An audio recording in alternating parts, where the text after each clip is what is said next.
I honestly am not really surprised that the release of Tubnet was delayed, and I think most people can say the same thing for themselves. From the countless connection issues that plagued the server to it overall just not feeling finished yet, it's clear that the Tubnet team needed more time, and I'm glad that they delayed the release. Now, they haven't actually announced a new release date for the server yet, so I expect it's probably going to be a while before we see it open to everyone, but with this extra time, we can shift our focus to talking about what the server will be like and what you can expect from Tubnet, including things like the games that it'll have, the Bedrock Java crossplay, and what the future has in store for the server. We'll be talking about all of that and more in this video, so if you're interested, let's get started.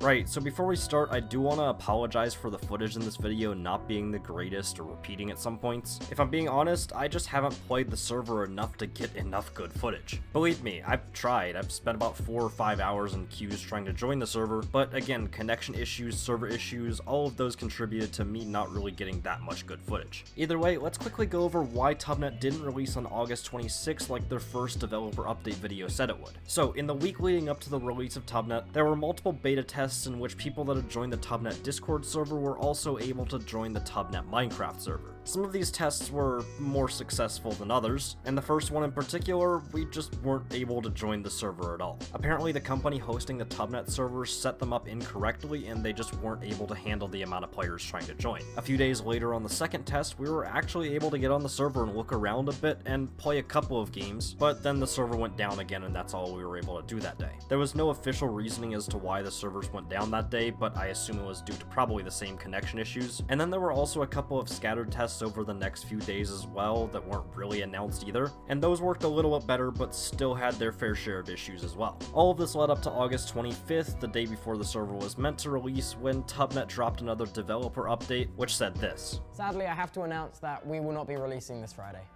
Due to no fault of our own, one of our service providers, Cloudflare, was unable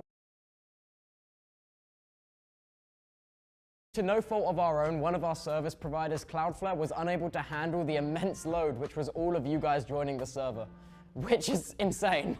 We're now a few days out from that, and we still have no word on when Tubnet's actually going to release, and if I'm being honest, my expectation for it is probably going to be a few weeks in the future. I just can't see them dropping it anytime soon if we haven't heard any teasers or updates about the release. But let's talk about some of the other things that we can expect from Tubnet, namely the games. In case you haven't been keeping up with Tubnet much, they're going to release with 3 games, which are called Crystal Rush, Light Strike, and Spacebound. Let's do a quick rundown of each of them. Crystal Rush is essentially Bed Wars. That's just what it is. You have something called a node on your island, which is basically your resource generator, and then you also have a nexus, which is essentially your bed, and if it's there you can respawn, and if it's gone you can't. The nexus doesn't break instantly though when you mine it, and you have to do damage to it before it actually breaks. It changes up the game a little bit because you can't just instantly break someone's bed and then kill them. There's also more nodes in the middle which basically just give you better resources, and you can use those better resources to buy different items like the winged orb, which just gives you an elytra. As you can see, that didn't really work out all that well for me. Now if I'm being honest, I don't see this game doing all that well on Tubnet. I don't think that this game specifically is going to bring in that many new players, just because it's 1.19 Bed Wars with a twist. It's interesting, and obviously a lot of work went into it, but I don't see this being one of Tubnet's top games. I think the opposite can be said for the next game though, which is called Light Strike. To sum it up, it's CSGO or Valorant, but in Minecraft. Now I know what you're thinking, is this not just going to be a reskin version of CSGO's Cops and Crims or Mineplex's Mindstrike? But to be honest, no, it's completely different and in my opinion, way better than either of those. See, Cops and Crims and Mindstrike both tried to make guns in Minecraft. In Tubnet's Light Strike though, the only things that shoot projectiles are bows, and the rest of the combat is done with swords. It basically adds a whole new dimension to the CSGO or Valorant style game, where most of the combat is up close and personal. The rest of the game mode is pretty similar to your CSGO or Valorant style games, where there's a shop, 2 bomb sites, and you've got one team that's trying to plant and one team that's trying to defuse. All in all, I see this being Tubnet's flagship game just because it's pretty unique in the grand scheme of Minecraft. I think this is what I'm mainly going to be playing whenever I play Tubnet. Now, the final game that was supposed to release with Tubnet